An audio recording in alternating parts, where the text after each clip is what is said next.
Welcome to the Meta Woman podcast. We address the issues, opportunities, and challenges facing women in the development of the metaverse, the biggest revolution since the internet itself. Every week, we bring you conversations with top female talent and business executives operating in the gaming and crypto industries. Here's your host, Lindsay the Boss Poss. The Meta Woman podcast starts now. Hello and welcome to the Meta Woman podcast, part of the Holodeck Media Podcast Network. I'm your host, Lindsay the Boss Poss. Together, we're going to have conversations about what it's like to be a woman in the gaming industry. From struggle to success, we're covering it all. To our returning listeners, thank you so much for supporting the show.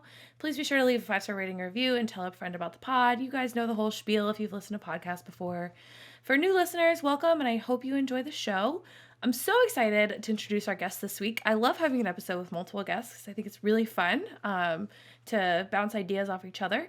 And this week we have Joanie Kraut and Kendryx Linscott from Women in Gaming's International, aka WIGI, which is the most fun acronym, I think.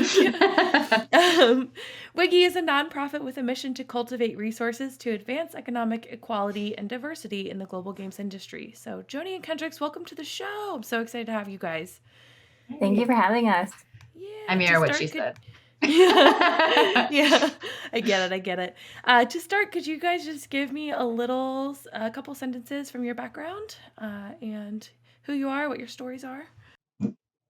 Sure, absolutely. So I'm Joanie. I'm the CEO at WIGI. I started as a CFO about 2.5 years ago now.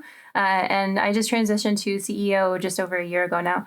And it's been an amazing journey just coming through the games industry and kind of seeing the different inequalities and then finding this amazing group of people who are also having those shared experiences and being so excited and empowered to empower the next generation of leaders and just finding ways to help normalize women, femme presenting, and non-binary professionals in the global gaming industry. It feels like fun more than work. So really excited to be part of the team. And I'm Kendryx. I'm the CMO over at WIGI, which, yes, every time I say it, I'm like, getting wiggy with it. And everyone just goes, stop, and just like shoos me away. But anyway, my pronouns are they, them. I've been in gaming and esports for almost 7 years now. I started as an esports journalist way back when, following my passion of Dota 2, actually. Joanie knows every time I get in a conversation, Dota 2 is the best game in the world. Let me tell you about it. But besides my love of Dota, I had a real big passion for social media and marketing prior to entering the games industry.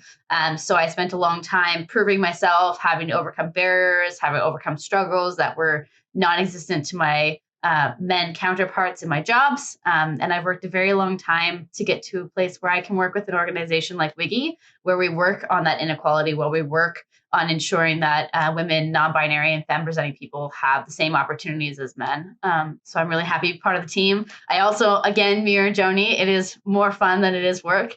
But I think when you love something so much, or when you have a passion for like games or esports or inequality or making it easier for everybody else, it truly doesn't feel like a job. So I'm just happy to be on the team and be working on the projects that we have coming up.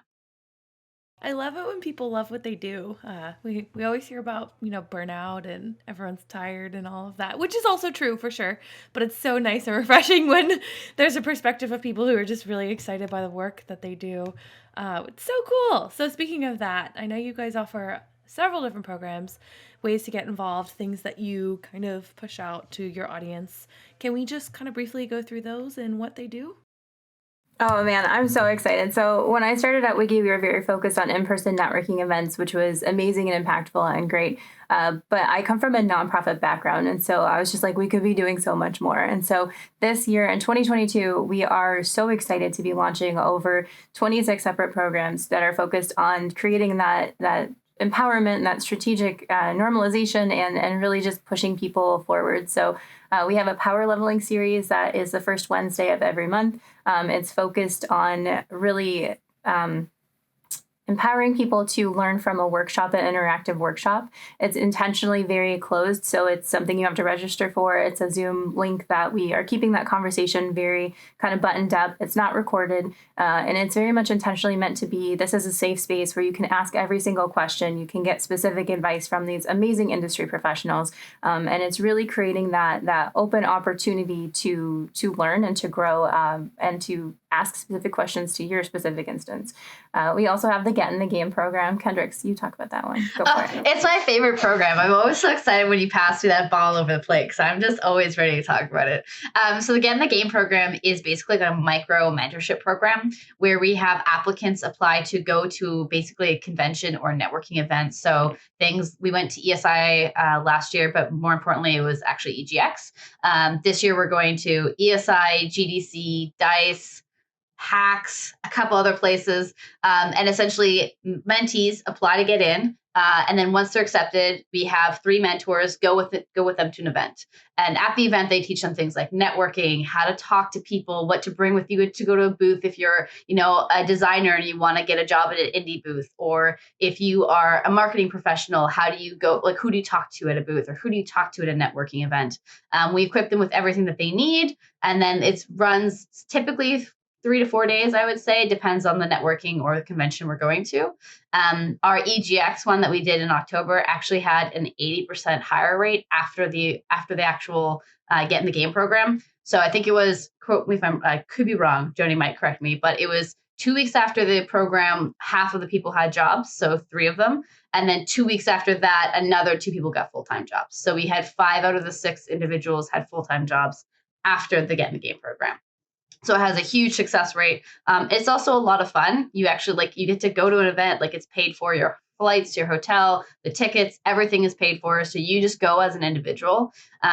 It's really a passion project for me, this one in particular, because when I started in esports, there wasn't that opportunity to go to an event. If I wanted to go cover an event to try to get noticed and write an article or do the interviews, I paid for everything myself. And as a broke student, that was a lot of money that I was spending to go to this event. And it was airfare, and it was tickets, and it was hotel, and it was food. So the fact that we can offer this to mentees to go with us and actually experience the event and get that experience is out of this world for me. But I'll stop. There's also another really cool program that we have coming up. Joanie, would you like to talk about the Stat Boost program?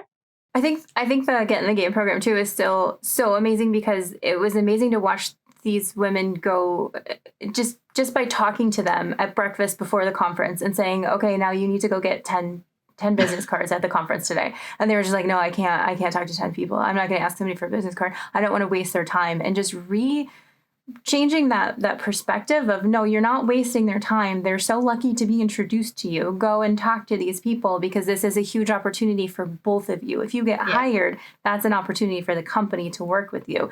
That's an amazing thing for them. And just kind of reframing that perspective before they went into a conference. I was telling Kendryx earlier, every time right before I speak, I go in my head and I go, wow, I really suck at speaking. This is gonna be terrible. And then I start speaking and it's terrible. And it's, obviously. So if you just reframe before you start speaking, it's so impactful and so amazing. So watching these people grow in this incredibly short time period, to the point that they got, not only a networking event, they got a business card, they got the, follow-up. How do we follow up? Let's make sure we follow up with these business cards. How do we make this now part of our network, and then using our network to get a job? It was really amazing to really see that. So that is awesome, because one of the biggest themes that we talk about on the show is imposter syndrome, and the whole, yes, I'm wasting their time is such a huge part of that. And I truly wish that someone had sat me down when I was getting ready to leave school and done this. And I think that I was at a university where there's tons of networking opportunities, but I never knew how to follow up.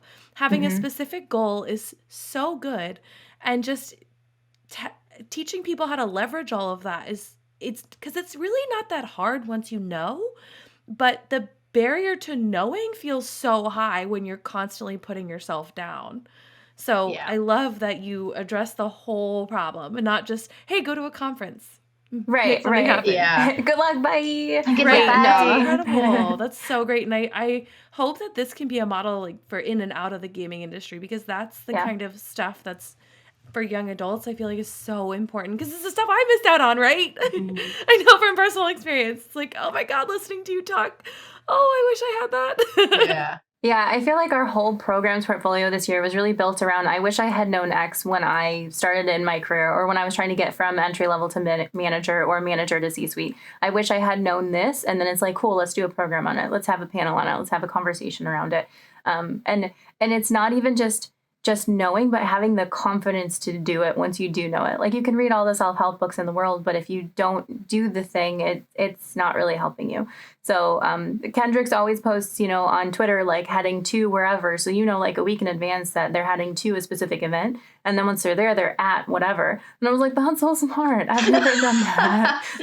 It's starting new conversations because then people know you're available and you're there, and then they can reply and be like, hey, I'm here too. Let's talk about potential partnership or collaboration or job opportunity. One of my favorite things was also just seeing them also like come together as like a cohort. Like I went to university, I had my own cohort. Like we did all the classes together, we knew each other, we studied together. It was like 3 years of all we did together was like we knew each other inside and out. And what was really nice to see is over the 3 days, like they became their own cohort. Like they were like, we would message the group on Discord and be like, where is everyone? And like no one would answer. And we would see them messaging each other in a separate conversation that they had started. And we're like, okay, success was made because they're now like their friends, their colleagues, they're also people in their own network in gaming and esports. So they have those people in their corner, which is the most important thing that I stress getting into the industry. But it was also like, hey, could like someone pay attention to us as well? Because like we like to go to lunch because we're hungry. That's so funny. It's the student becoming the master very quickly. Yes, yeah. I know that there's a couple more programs. I would love to hear about those. Obviously, Absolutely. Get the Game is so great. So the mentorship program, we are going to do one quarterly in 2022, which we're very excited about. The first one is in February. And it is a program focused on really just creating, it's actually 2 programs in one. So the first program is teaching a mentor how to be a mentor. And then the second program is the actual mentor-mentee relationship. So having different opportunities to listen to and learn from and network with different industry professionals and really having those specific questions answered. What is it that you are trying to accomplish? What is it that you want to get out of this program? Really setting those goals and then making sure that people are attainable for reaching those goals.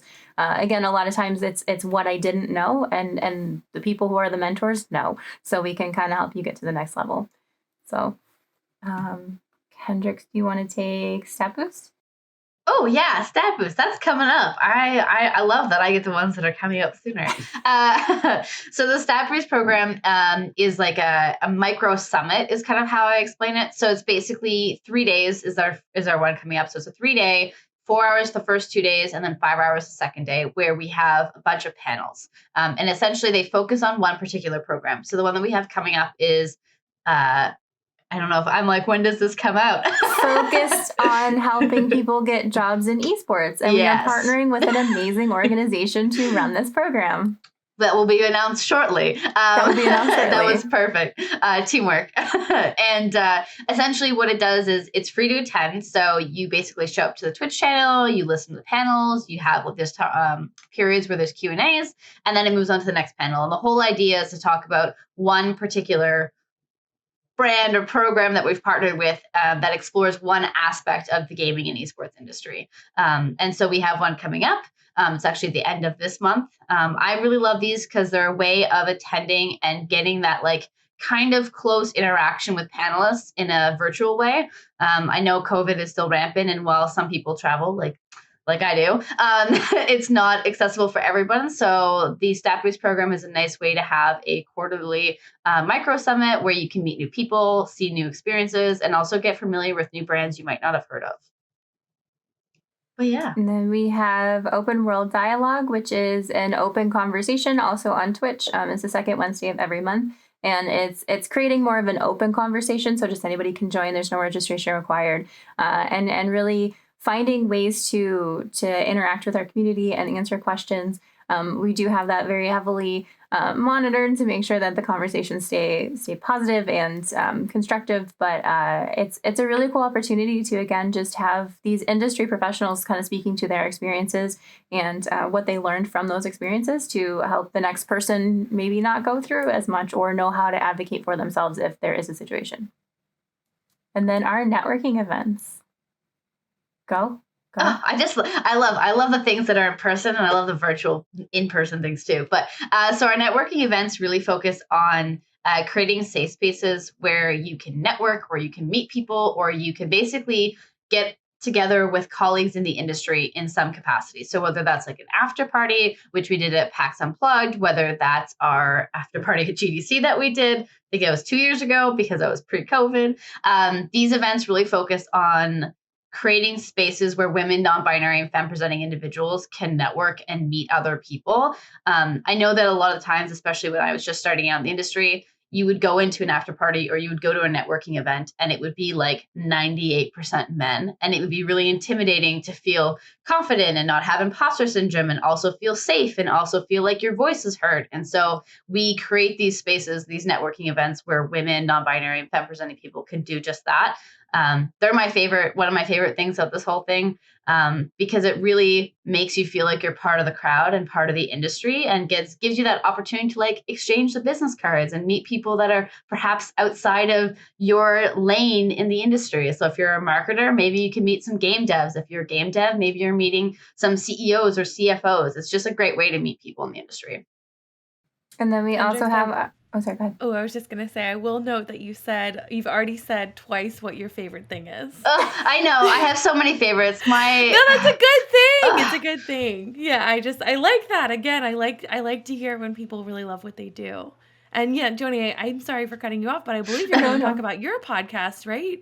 Yeah, oh God, not mine. I would never do a podcast. But yes, WIGI's podcast. Yeah. WIGI's podcast. I can't keep a conversation going. The Cheat Codes podcast is very much focused on, again, creating those conversations with industry professionals, and it's focused on a specific topic to really get that engagement. Those are also streamed on Twitch and then uploaded to Spotify and YouTube. So the most important thing with all of our programs is that they are all completely free to attend, to be part of, to register for, and really creating that opportunity. You know, the biggest discrepancy we're seeing is that certain people are underpaid. And so we want to give those underpaid people the opportunity to learn and to grow as you would if you had a bunch of money to throw at your career. And so that's really one of the biggest things. Everything, our networking events, our mentorship program, everything that we offer is 100% free to our community. Yeah, giving that equal footing is definitely super important. One of the things about this is I know you guys focus a lot on events, which is really cool. I am someone who has not always known what I can get out of conferences or panels or things like that. So can you talk a little bit more and kind of tell the audience a little bit about why events like this have an impact and how people can take advantage of them in a better way? Myself included. Considering it's my second favorite thing. Yeah, I think so. Like, not to harken back always to like what happened to me when I started in the industry, but I think there's a big portion of like visibility that plays into why we do these networking events and why we attend these conventions. When you start in the industry, while esports and gaming is very much online and it's very digital, it can feel like you're one voice in thousands and like hundreds of thousands. And so finding people or seeing organizations that you can be a part of that can support you can feel like it's just a sea of people. Like, where do I find an organization that is going to help me? Or where can I find resources that are going to help advance my career? Where am I going to find a networking event where the focus is making it safe for everybody? And so by being visible at conventions and conferences, you kind of start to part the sea. You start to stand out and you start to become a beacon for people to find you. I mean, one great example is, I think, PAX East, which we're going to in April, has like 300,000 attendees. Is like pre-COVID, those were the numbers. So 300,000 people means that, let's say 20% of them walk by our booth, just like a number I'm pulling out. It's not accurate, but I'm going to go with it. If only 20%, that's still 20% of 300,000, which I'm sure Joanie can do the math, not the math person here. It's a lot of people that see you. And out of that percentage of people, an X number of them will be women, non-binary, femme-presenting individuals, which they will then gravitate and be like, okay, well, maybe that's a resource that I can go back to. That's the whole reason that people have like swag at booths and business cards and signups, is because we want people to be able to, we want to be that resource for people. We want to make people feel less alone, and we want to help them with their careers, right? That's the whole purpose. So besides being lots of fun and getting to be my very, very extroverted self, conferences and networking events are a way of parting the sea and being a beacon for people in the industry. And then building your network, but also having that buddy system. I always say I can logic myself out of anything because I will just get so in my head. I can make it seem like the worst idea, or I can make it seem like the best idea, depending on how much alcohol is involved. So I definitely, that's very real. So if there's an opportunity for me to go by myself, I know when I went to DICE the first time I went right before the world closed, I was so excited to be there, and there were so many amazing people, and I just got really in my head of like, they're not going to want to talk to me, or what would I even say? Or if I went to go introduce myself, how would I even do that? And thankfully, Amy Allison was there, and she is on our board of directors. She's been with WIGI almost as long as I've been alive. And she's just amazing. And she's so extroverted, but she also is so, you want to know me. You want to know me just as much as I want to know you. And she has that mentality of like, why not have an extra friend? Why wouldn't we be friends? Like, why wouldn't we talk to each other? And kind of walking into a conference with that person, it helps me so much. And so that's now my Kendryx is kind of in a similar mindset where they're constantly just like, let's go talk to this person because they would be amazing if we could partner with them for X, Y, or Z. Or I feel like there's a potential here, and I think it would be at least worth a conversation to see if there is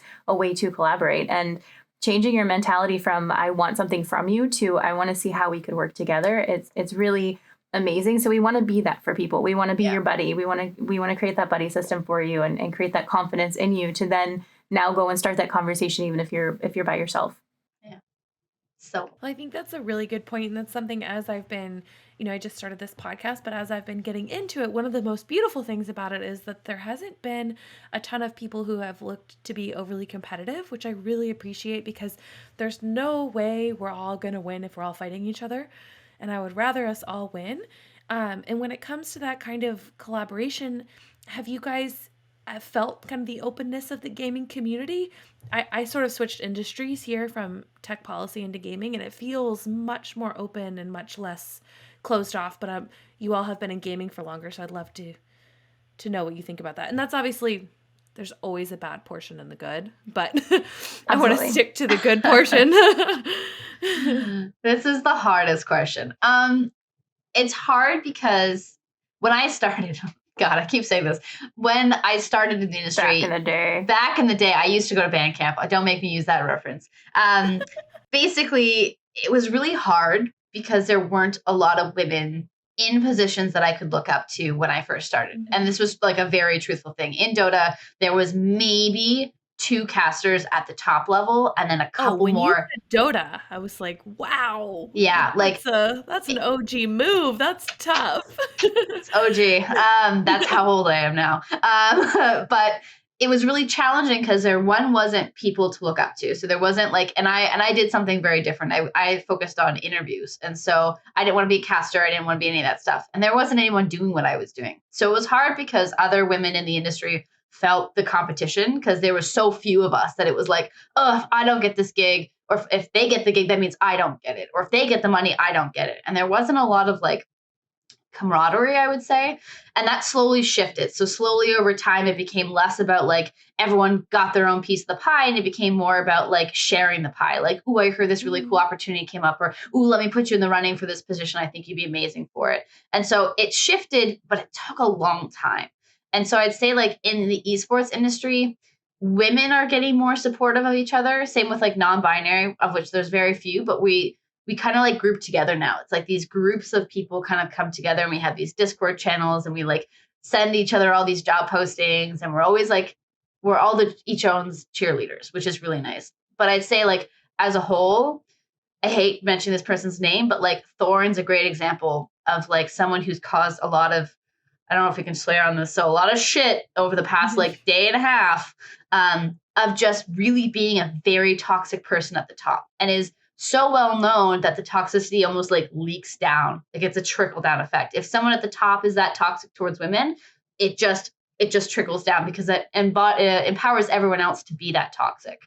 And so, yeah, the camaraderie might be there more, but the industry as a whole still isn't as accepting and still isn't like rooting for women and non-binary people to succeed, which is tragic, truthfully. But so it's kind of like that thing you talked about. It's positive where we're seeing the women and non-binary and femme-presenting people get together and cheerlead each other on.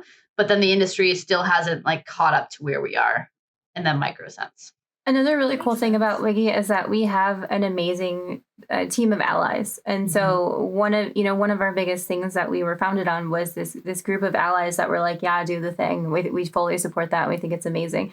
And we actually had a conference when we very first came into fruition, and it was, mixed gender panels and everybody was welcome and it was very open to everyone. And that's something that we're trying to put out there again is like, it's not just women. I know women is in our name, but it's not just women that we are supporting. It's not just women that we are trying to amplify. We really want everyone to have an equal opportunity. We're not anti-men, we're pro everyone. And that's really the biggest focus that we have. And, even in our networking events and our panels and our discussions, it's not that it's only women, but it is more centric to the idea of, things that were faced by women. But, having things in common with everybody who's in a diverse category, everybody who's been othered is kind of the empowering piece that we're trying to really lift up and empower those people to have the ability to self-advocate or have the confidence to, know when something is wrong, see when something is wrong and say something. And how are you an actionable ally? And how do you make sure that you are making an impact? We always say, if you don't say anything, you're still taking a stance. Like,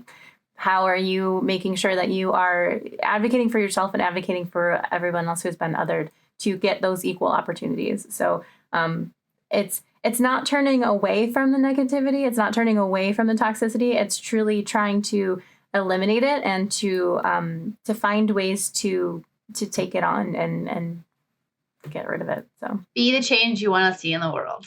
There you go. Well, I think that's a good point, because I've said the same thing on this podcast several times. I mean, we're on the Meta Woman podcast, but I certainly see this more as a way to have conversations about the gaming community as a whole. What I find, I guess, sad about that is that I don't like having to say things like, oh, men are welcome, because it's, I don't like that being male is just the default assumption. It's like if it says woman, then you're going against the default, and you have to be like sort of extra careful about inviting other people. And it's like, no, why don't we just assume that there is no default and that you can be welcome in lots of spaces, provided that you are an open person who is kind to others.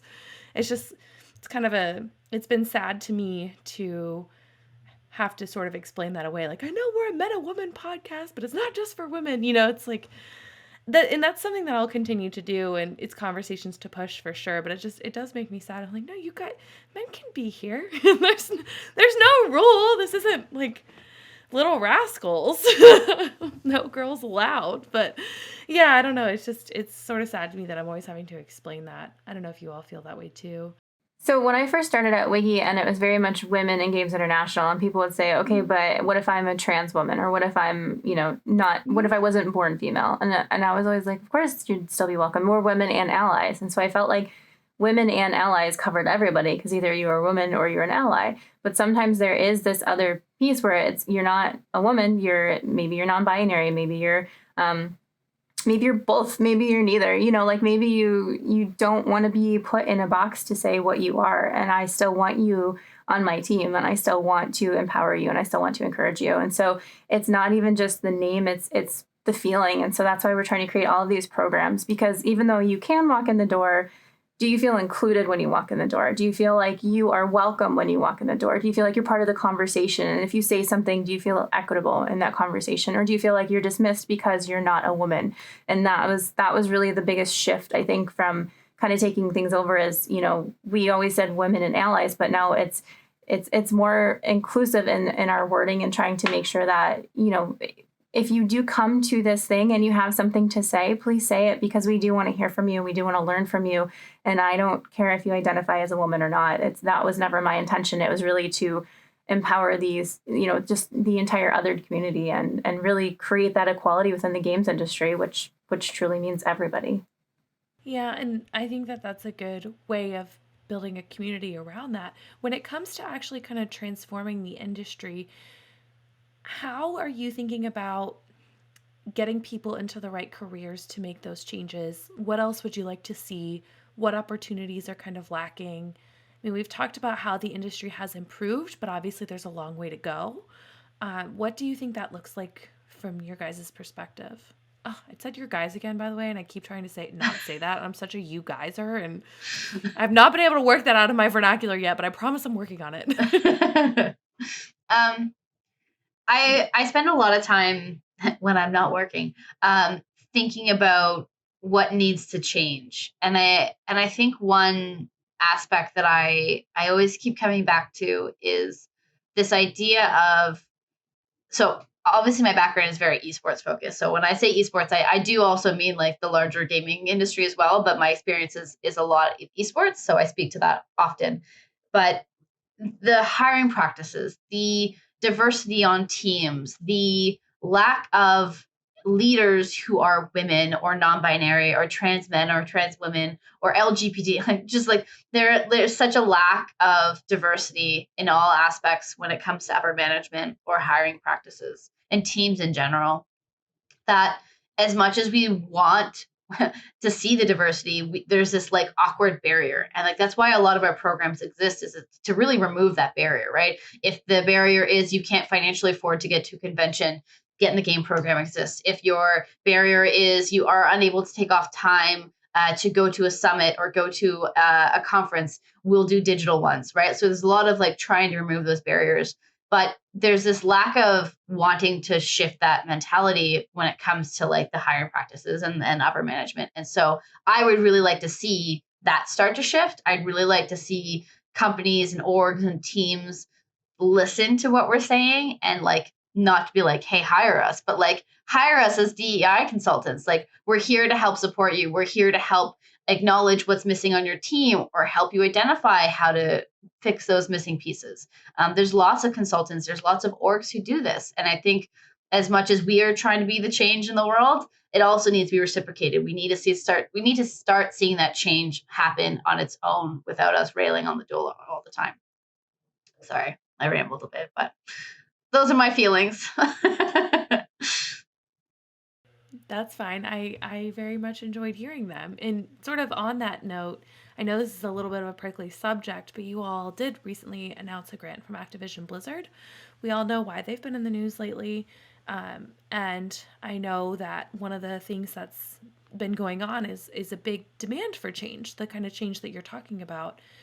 Do you think that this kind of ground level movement can make it through to the top? And how can people who are actually working at these big companies or thinking about getting into these big companies make their voices heard? And on the flip side, how can the companies make sure that they're listening to those voices and improve this kind of workplace dynamic that we have going on that's really just not serving the best interests of anyone at the end of the day?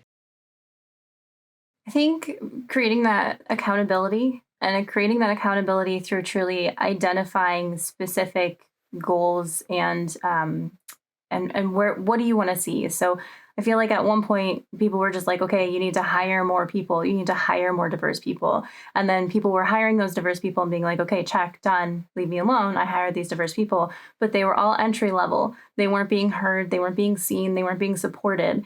But the company was like, yeah, but we have a certain percentage and that's all you said you wanted. And so creating that accountability of like, obviously don't harass your employees, like check, done. That's a big one. That's from the state even. But what do you do? How do you make sure that it's not just the entry level employees who are then, asked to go get coffee? And I know, I've been very open with my, in the earlier stages of my career, just because I came from so little, I constantly felt like I needed to prove myself. I needed to prove that I belonged somewhere. I needed to prove that I belonged in the room. And even if I was just, standing there taking notes for you, I needed to feel like I deserved that. Like I was worth your time if I wanted to have a conversation with you. And I constantly felt like I needed say yes to every project, to take on everything that I possibly could to show that I was a valuable asset to the team. And that's not going to get you anywhere. I was at a speech not too long ago where the woman said, you should never strive to be your company's best kept secret. It's not good for you. It's not good for your career. And then I've left different positions where when I left, they had to hire 3-4 people to take on my work because they had no idea how much I was doing, because the squeaky wheel gets the grease and I never squeaked. I didn't want you to see me as a problem. I didn't want you to think that I was overwhelmed. I didn't want you to think I couldn't handle it because I was, whatever it was in my head, because I was the poor kid, or because I was, the woman, or because and so I constantly was pushing myself without mentioning it, without celebrating any of my accomplishments, without speaking to the workload that I had. And then when it got to the point where I did speak to the workload, the feedback was like, well, you've been doing it this whole time. Why is this a problem now? And I want to train people to not do that. I want to teach people that you need to celebrate your accomplishments. You need to really reiterate what it is that you're working on, and let your manager know, and use that as a platform to get to the next level of your career. So what can companies do? Create that visible, clear pathway from entry level to C-suite and show exactly what you need to do to get to the next level. Have those regular check-ins. Make sure that there is equity in those conversations. Are you taking notes? Is it something you can reference? I remember having the most amazing job check-in, my annual check-in, raving. And your pay raise is, I was running payroll, so I happen to know my pay raise was the smallest in the company. Well, that's because you get paid the least in the company. Like, that's supposed to make me feel better. There's just a lot of opportunities to just create that equality. And what does that look like? And if there's no opportunity to get to C-suite, I think that's something you need to evaluate and really take that into account as your business model and your structure. Is that what makes the most sense? I think right now companies are so overworked, and there's so much that they're doing in these studios, have so many games and things that they have to do. And now this is one more thing, but it's like a vague thing that they don't fully know how to do. And so we're trying to create that visibility and that accountability. We have a lot of research going into right now, creating a public policy around this, and just having those specific attainable goals and percentages and trainings that are out there, that are available, as Kendryx was saying. There's something that really resonated with me, and it's a little bit off subject, but it's something that I think we try to, at least I remember when we were at my gosh, I can't even think of the acronym. EGX. Wow, I was going XGE, and I was like, that's not it. It was close. It was close. When we were with the mentees, part of it was hype. It's not hyping them up in the sense it's like, oh my God, you're amazing, sweetie. Like, oh my God. But truly being that cheerleader, as I talked about earlier. And I think that a lot of us have lost that sense of celebrating accomplishments. I used to think that celebrating a job promotion, or getting a new job, or talking about something that happened that was good to me, I was like, no one wants to hear about it. That's bragging. Nobody wants to be that person. No one's going to want to follow me. No one's going to listen. That I got in the habit of not talking about my accomplishments, because I was I would rather just be proud of my accomplishments and not talk about it. And that's something that I think we're actively trying to change at WIGI, is encouraging the people who come into our programs to talk about their accomplishments, to talk about completing a portfolio, to talk about that new graphic they did, or that's the partnership that they secured. No one cares that it wasn't for any money. Everyone cares that you did it, and you set out, you got the partnership. It's exactly what you wanted. And that's something to celebrate. So I know it's a little bit off topic, but I think that's something that we really truly are pushing at WIGI, and it might not be at the forefront of every program, but it is something that we are actively talking about. No, that's extremely true. And I think that you're absolutely right that women in particular, but it's probably a problem for many people out there, don't talk enough about what they do, where we definitely have this kind of ideal thing in Western countries, aka the American dream kind of thing, where work hard and you'll get what you deserve, and just put your head down and do what you're told, go above and beyond, all of that stuff. And it's definitely an encouragement of if you work hard, people will notice. And that's just patently not true. Working hard is a good step towards achieving more. That's definitely a piece of the puzzle, but there's so many other pieces to that puzzle. And one of them is actually letting people know that you've worked hard.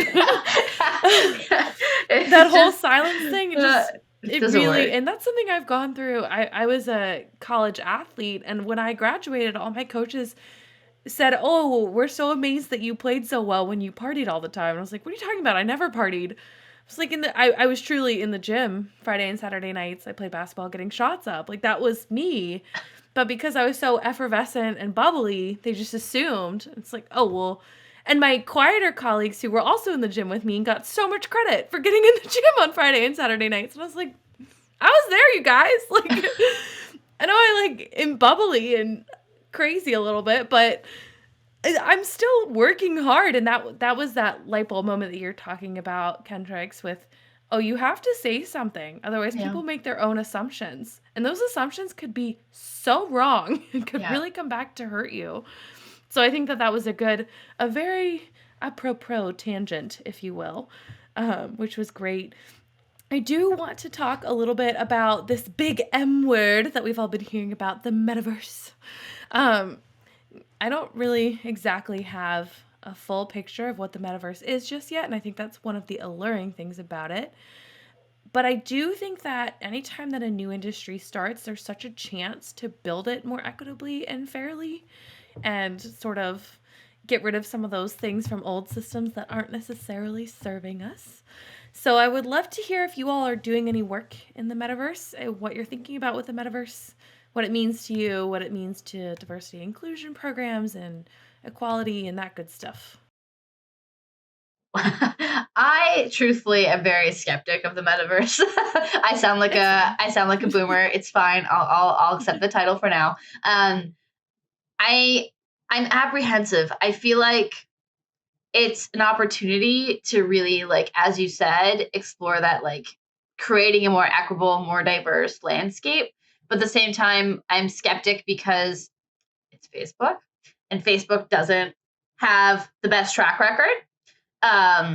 Doesn't have the best, like, has never put forethought into this. And so it's almost like I'm apprehensive, but I'm also like, I don't really want to have to take on the burden of being that person who's very loudly screaming once more in a different industry, why are things different? Like, to me, it's like, I'm not saying I'm exhausted, but I'm exhausted from doing it in this industry. So it's like volunteering myself to do this in a different industry on a different platform that has very clearly not put any effort in before feels like, oof, it's another mountain that I need to climb. And I don't know if I'm well prepared for this fight yet. I think that, like, as an organization, I think that we'll eventually move into the space. And I think eventually it will be on our roadmap. But, like, currently I'm just physically exhausted thinking about it. But I think that once I start seeing what they're doing to truly make that an equitable and diverse landscape, then I'll start to, like, adjust myself and our organization to enter into it. I'm hesitant being the first in that landscape because of the history that's attached to it.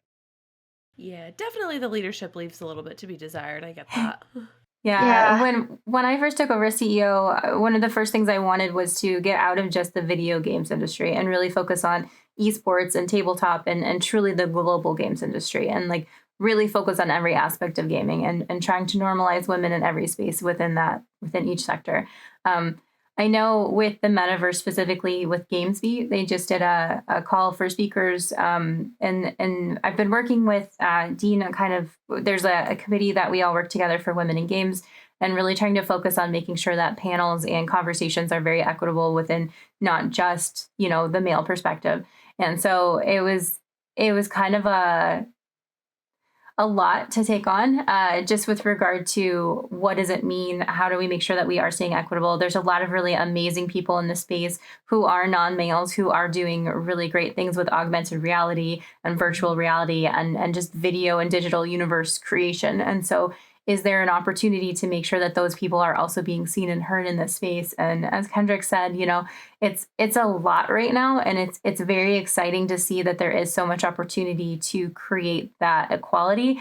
But again, it's usually a monetary barrier based on the fact that who has the most money, who has the most money to throw around at a new concept, who has the most money to invest. And those are going to be the people who are represented and heard. And that's 9 out of 10 times why it's becomes very male dominated. So hopeful, but cautiously. Yeah. Cautiously optimistic. hopeful. Yeah.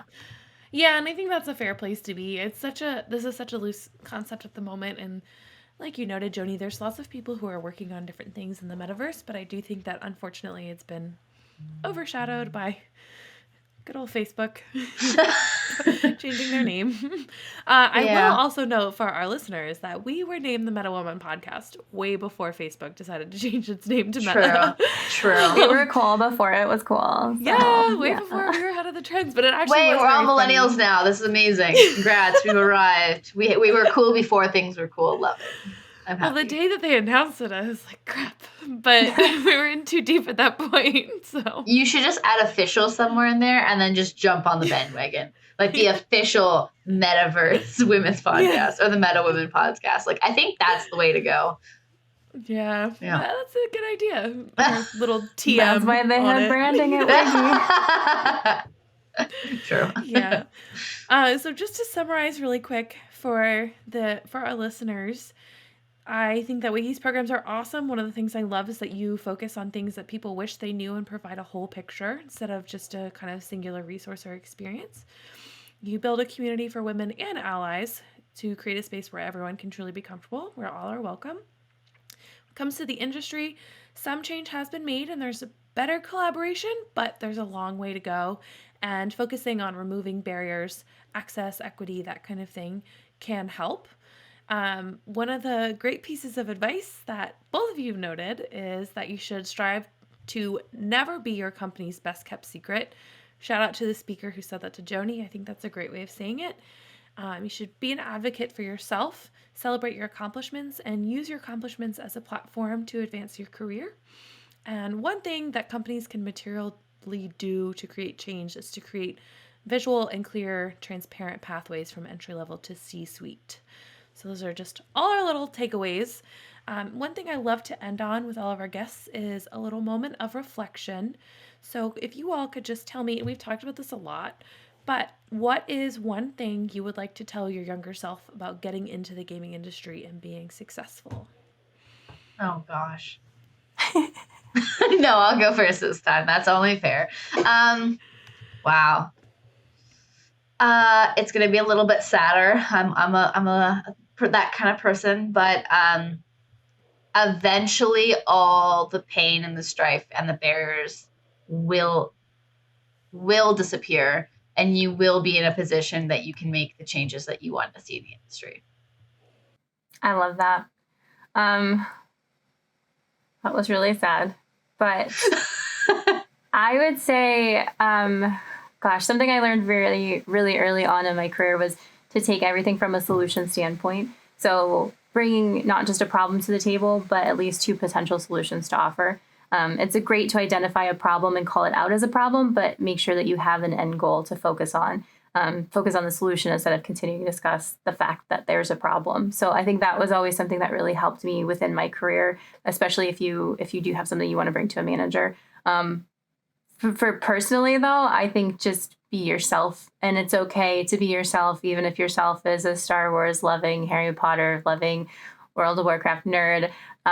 There were so many times that I dressed or acted a certain way that because I thought that was how I was supposed to. And kind of looking back on that now, I don't think at 20 years old I need to be wearing sensible shoes and slacks with an elastic waistband because that was the woman that I saw that was successful. And I think that's also something that has been huge at WIGI is really coming into my own comfort zone, figuring out who I am rather than who I think I'm supposed to be or who I think other people want me to be. So that's my biggest growth. I think we should definitely focus on is be yourself, even if you and yourself is very different from someone else's self. Oh, I love that. I think that's a great reminder. Thank you both so much for coming on. Can you tell people where they can find you if you want to be found? If I want to be found, I have never had that said that way, and I absolutely love it. You can find me. I'm happy to be found. You can find me at Kendryx _, so KENDRYX _ on any social platform that exists. And my DMs are always open if you have questions, concerns, or just want to talk about the games industry, Dota or esports. I'm here for all of it. So be prepared to hear about Dota. I am Joanie Kraut on all platforms. I think on some of them I have a period between my first and my last name because I was already taken. Can you believe that? You can also find WIGI at GetWIGI on all social platforms, and we are also at getwigi.com. Because getting wiggy with Yeah, it's a great acronym. If you didn't want me to sing it, you shouldn't have chosen that. Right. Oh my God, it's begging. Now everyone's going to be singing it after this podcast. They're all going to be like living it up. And then when they hear the actual song, they'll be like, I know an org that's really cool. Isn't their name Get Wiggy? It's the best branding. It's the best. It's great branding. I'm a huge fan. For our listeners, thank you so much for joining me. Don't forget, new episodes drop every Tuesday. Be sure to leave the 5-star ratings and reviews. And check out the other podcasts in the Holodeck Media Network, including Meta Business for all the metaverse finance stories you could ever want. More metaverse stuff. I'm going to keep saying metaverse until it sounds weird. And Business of Esports for interviews with industry leaders. You can catch me Wednesday nights on the Business of Esports Live After Show, and you can catch this podcast in your feed every week. We'll see you next week.